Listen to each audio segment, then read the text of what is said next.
A new study just found something that might slow down biological aging. And it's not what you'd expect. It's not about eating more kale or hitting the gym harder.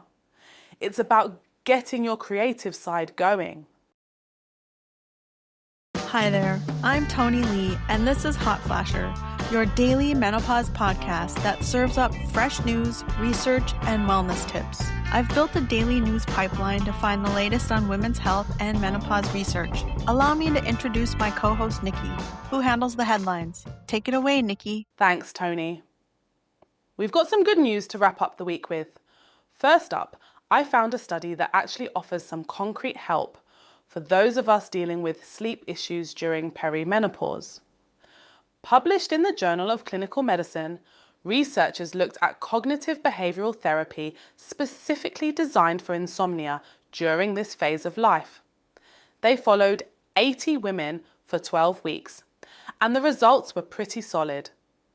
The women who did CBT for insomnia saw significant improvements in sleep quality, total sleep time, and how long it took them to fall asleep.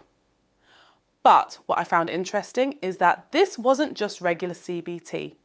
It was specifically tailored for perimenopause. They addressed the unique challenges we face, the night sweats, the racing thoughts about all the changes happening, the frustration of suddenly not being able to sleep when you used to be out like a light.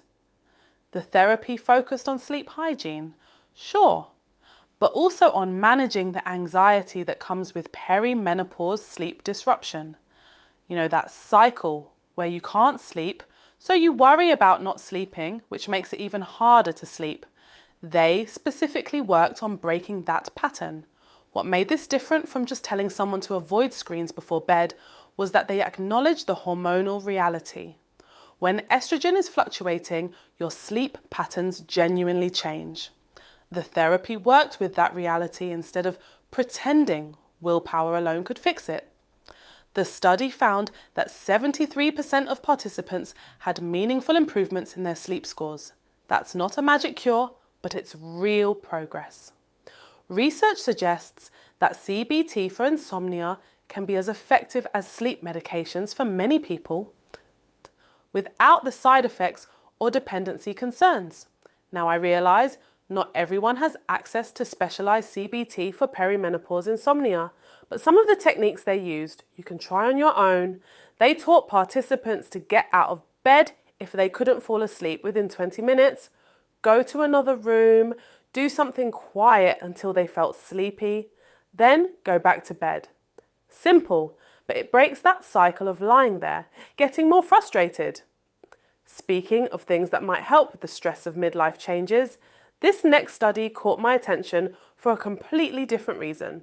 Researchers at UC San Francisco looked at whether engaging with arts and culture could actually slow down biological aging. And apparently it can.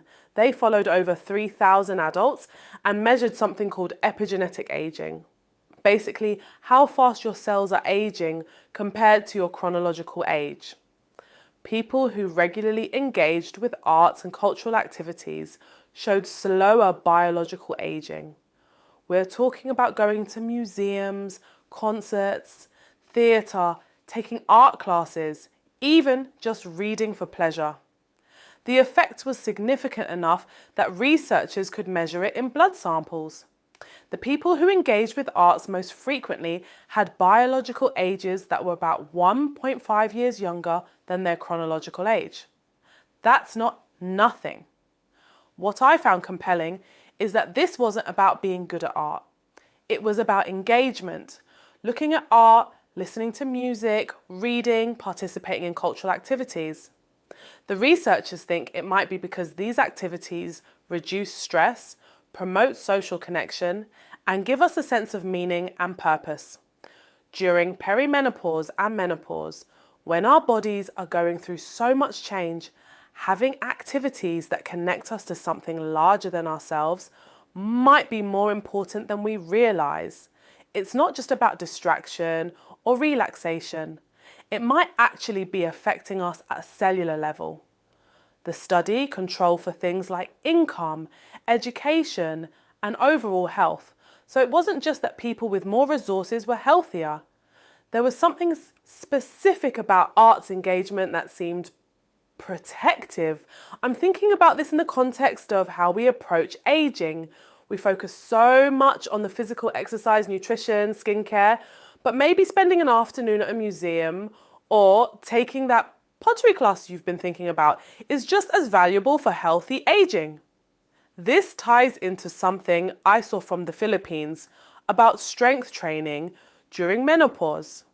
Filipino health advocates are working to change the conversation around menopause from something women endure to something that can be a transition to strength. They're specifically focusing on muscle health because women can lose up to 8% of muscle mass per decade after menopause. The approach they're promoting isn't just about preventing loss. It's about building strength during this phase of life.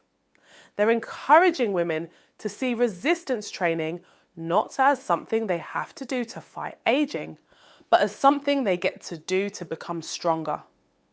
I appreciate this reframing. Instead of, your body is betraying you, here's how to fight back. It's, your body is changing, here's how to work with it and come out stronger.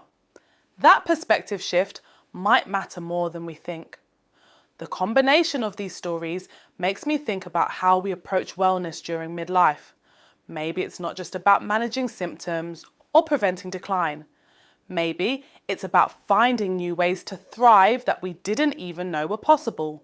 Whether it's sleep therapy that acknowledges the real challenges of perimenopause, creative engagement that might literally slow aging, or strength training that builds power during a time of change, there are paths forward that go beyond just getting through this. Thanks for spending the week with me.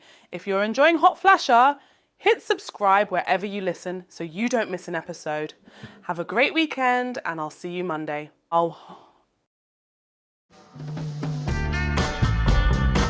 That's our week. Thanks for listening to Hot Flasher. We'll be back on Monday. Have a great weekend, everyone.